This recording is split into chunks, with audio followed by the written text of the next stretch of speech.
भगवान ने कहा, महाबाहो भूय एव परमम में वचा शृणु। हे दीर्घबाहु, पुनः भी सर्वोत्तम मेरी वाणी सुनो। यत अहम प्रियमाणाय, जिसे मैं प्रीतिमान हुए, ते हित काम्यया वक्ष्यामि, तेरी हितकामना से कहूँगा। महाबाहो भूय एव परमम में वचा शृणु। यत अहम प्रियमाणाय ते हित काम्यया वक्ष्यामि।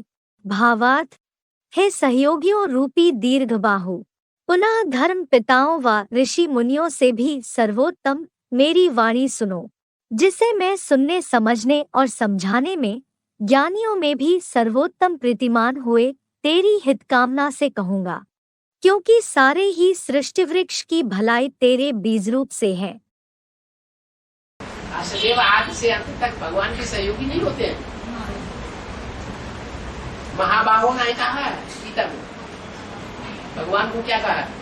भगवान की भुजाएं बड़ी लंबी लंबी होती है। लंबी का मतलब पहले जन्म से लेकर 84वें जन्म तक सहयोगी बनती है। तो लंबी भुजाएं हुई है, छोटी भुजाएं हुई है? लंबी भुजाएं हुई। कोई आत्मा ऐसी भी तो होती होंगी। इस सृष्टि पर सदा कायम कौन है? 84 जन्म कायम है। अरे है कि नहीं? जन्म है तो जो 84 जन्म सृष्टि पर सदा कायम है, उसके कोई सहयोगी होते हैं या नहीं होते हैं? आज से अंत तक जो सहयोगी होते हैं वो भगवान के सहयोगी होते हैं। तो लंबी भुजाएं हुई या छोटी भुजाएं? लंबी। महाबाहु हो गया। निराकार आत्माओं का बाप है, तो निराकार आत्माओं का बाप निराकारी वर्षा ही देगा ना। निराकारी वर्षा है ज्ञान, वो सर्वश्रेष्ठ चीज है इस दुनिया की, जो ज्ञान भगवान आकर के देता है। मनुष्य रूप में धर्म पिताएं जो ज्ञान देते हैं,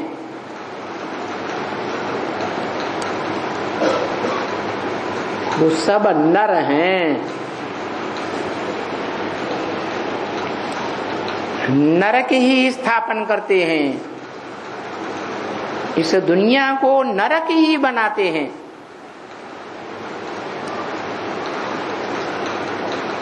एक शिव आत्मा ही है सुप्रीम सोल, सबका पिता, जिसका कोई पिता नहीं। इस मनुष्य सृष्टि में जड़ जंगम सृष्टि में जो जगत पिता है उसका भी पिता, माने मनुष्यों में जो ऊंचे से ऊंचे पार्टधारी है, रंगमंच का हीरो पार्टधारी है, उसका भी पिता।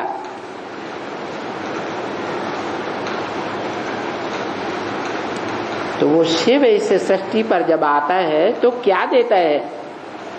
अभी बताया, निराकार आत्मा रूपी बच्चों को निराकारी ज्ञान देता है।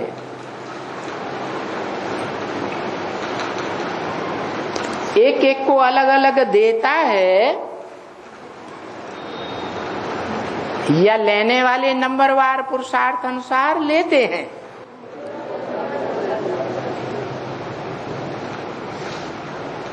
वो सिर्फ सच्चाई का रास्ता बताता है।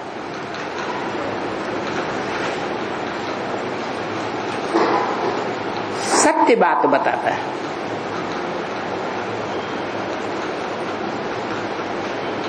जिसे गीता ज्ञान कहा जाता है।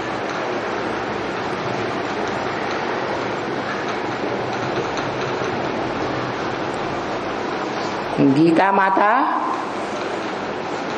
आज भी भारत में सर्वशास्त्र शिरोमणि गाई गई है।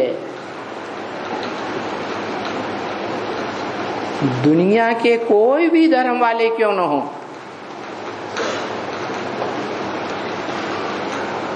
उनके धर्म ग्रंथों में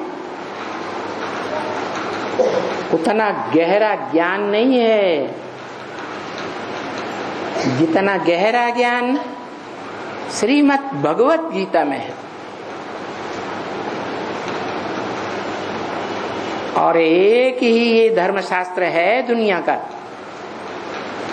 जिसका नाम भगवत गीता, भगवान की गाई हुई गीता। और सब धर्मशास्त्र मनुष्यों के लिखे हुए या गाए हुए हैं। भगवान जिस रथ में प्रवेश करते हैं उसका रथ है या रथ किसी और का है? अर्जुन का रथ है ना। तो अर्जुन जो है उसको मनरूपी घोड़ा नहीं है क्या? है ना।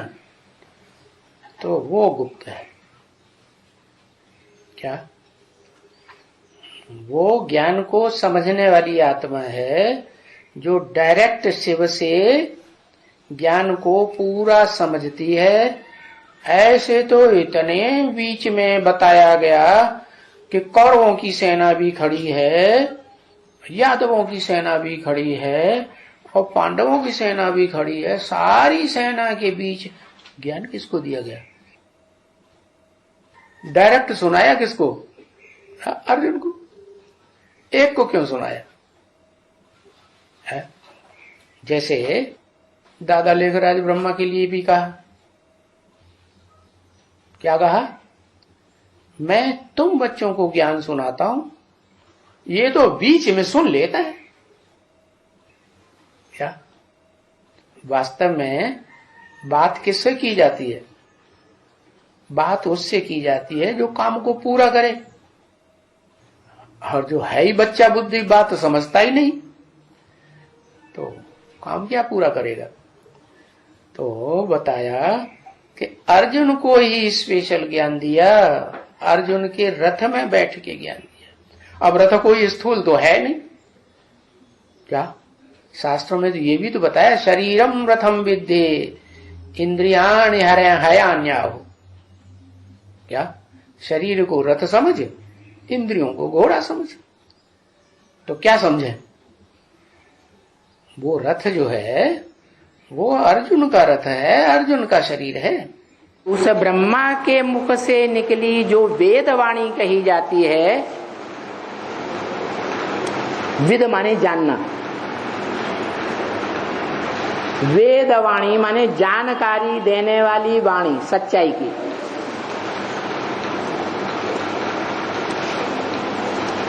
उस वेदवाणी को सुना तो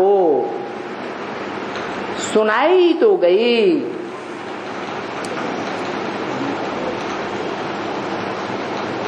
सुनाने वालों ने सुनाई, सुनने वालों ने सुनी, लेकिन समझा किसी ने नहीं।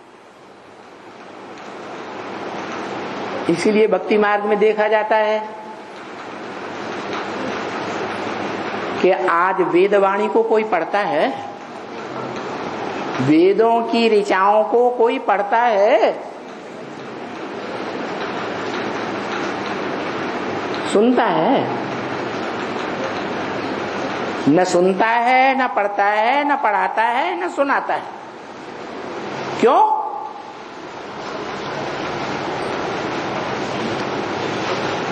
बात सुनी गई लेकिन उसकी गहराई को समझा किसी ने नहीं। जो कहते हैं कै समझे कवि, कै समझे रवि। या तो रवि माने ज्ञान सूर्य भगवान ही उतर आए तो उस वाणी की गहराई को समझा सकता है, सुप्रीम टीचर के रूप में, जिससे बड़ा टीचर कोई होता ही नहीं।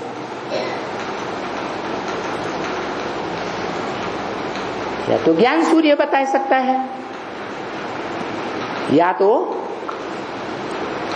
वो कवि उतर आए, पहचान लिया जाए। जो कहते हैं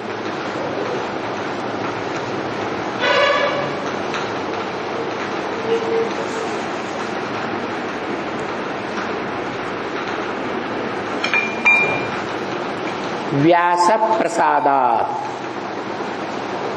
गीता के श्लोक में लिखा है, व्यास के प्रसाद से, प्रसन्नता से ये ज्ञान विस्तार को पाया, गीता ज्ञान मिला।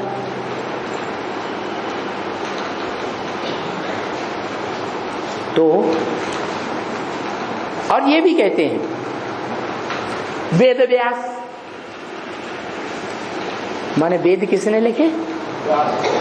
व्यास ने लिखे। तो वो दाढ़ी मूछ वाला व्यास जो मनुष्य रूप में कोई ऊंचे से ऊंचा कवि हुआ,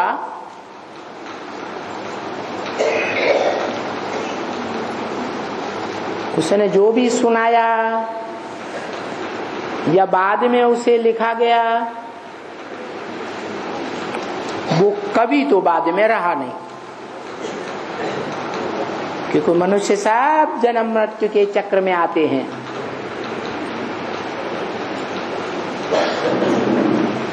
तो उस गीता ज्ञान का, उस वेदवाणी का सही इंटरप्रिटेशन, सही व्याख्या कौन करेगा? जो सबकी समझ में आए। 500-700 करोड़ मनुष्य मात्र उसे इनकार न कर सके। ऐसी व्याख्या कोई कर सकता है?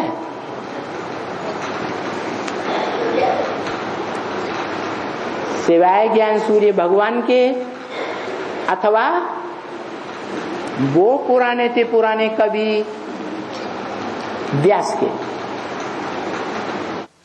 जो ब्रह्मलोक है, आत्माओं का लोक, बिंदु बिंदु निराकार आत्माओं का लोक है, उस लोक का जो मुखिया आत्मा है, सबसे जास्ती निराकारी स्टेज में रहने वाली है और जन्म मरण के चक्र से भी न्यारी है। गर्भ से उसका जन्म कभी होता ही नहीं। वो आत्मा इस सृष्टि पर आती है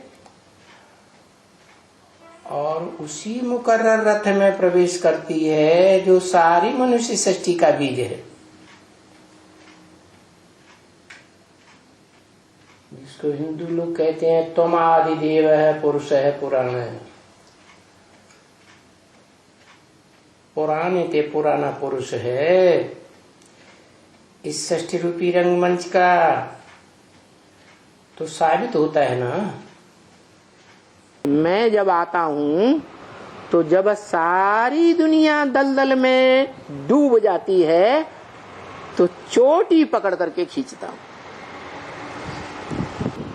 तो जो ब्राह्मण चोटी है उस चोटी को पकड़ करके खींचता है।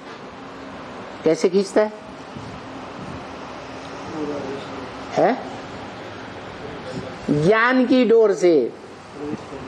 ज्ञान की डोर से उसमें गांठ बांधी और उसमें शिवलिंग बना याद और खींचा तो सारी सृष्टि खींची। सृष्टि रूपी विराट पुरुष खींच के ऊपर आ जाता है, उबर जाता है, मुक्ति और जीवन मुक्ति को पा जाता है।